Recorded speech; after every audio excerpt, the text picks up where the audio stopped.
Racing Jazz is started. We have upload the fun break quick. Let us start. Rushing about the outside is You Are My Hero. So with Moon Goddess.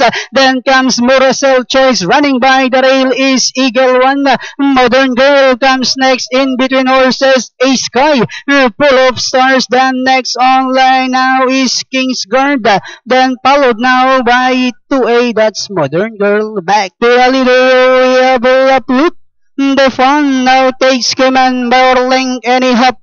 You Are My Hero in second, and in third comes Moon Goddess. Then in fourth is Eagle One. Then next online is Sky. Full of Stars. Down the inside now is King's Guard.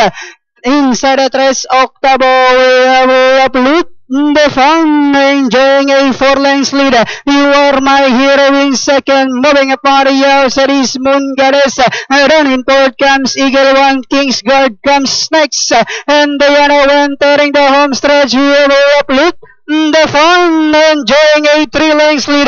Moon Goddess now in second, and third is You Are My Hero. Then comes Eagle One with about 150 meters more to run. We will upload the fun by about 5 lengths, followed by Eagle One on the outside. Down on the inside is Moon Goddess. And finally, it's going to be upload the fun. Second is Eagle One. Then comes Moon Goddess, King's Guard.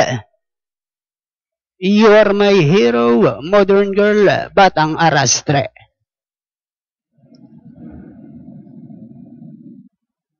Okay, Bayang Kalirisa, para dito sa ating race number 1, ang inyo pong unofficial winner, numero 1, yan po si La Flute de Fan.